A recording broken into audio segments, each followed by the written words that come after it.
நீலகிரியில் சட்டவிரோத தங்கும் விடுதிகள் உடனே சீல் வைக்க உயர்நீதிமன்றம் உத்தரவு. ஊட்டியில் சட்டவிரோதமாக செயல்படும் ஹோம் ஸ்டே விடுதிகள் மீது எடுக்கப்பட்ட நடவடிக்கை தொடர்பாக மாவட்ட வருவாய் அதிகாரி அறிக்கைக்கு அதிருப்தி தெரிவித்த சென்னை உயர்நீதிமன்றம் உரிய அனுமதியின்றி செயல்படும் தங்கும் விடுதிகளை உடனே மூடி சீல் வைக்க உத்தரவிட்டுள்ளது. வெள்ளியின் விலை இன்று ரூபாய் 85,000 குறைந்தது.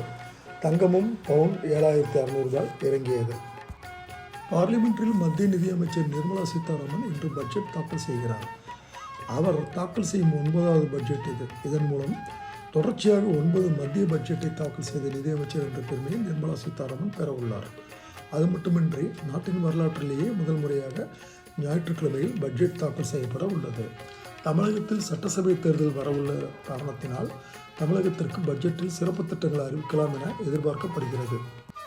மத்திய பட்ஜெட்டை ஒட்டு இன்று பங்கு சந்தைகள் செயல்படும் என அறிவிக்கப்பட்டுள்ளது.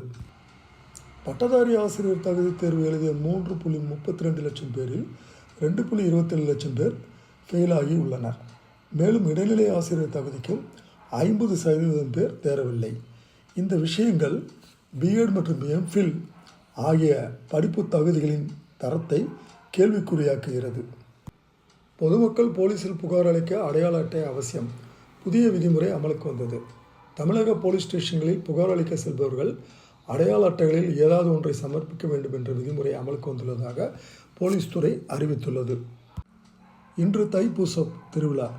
எனவே பழனியில் காலை 11:15 மணிக்கு மேல் 12 மணிக்குள் சுவாமி திருத்தேரில் எழுந்தருள்.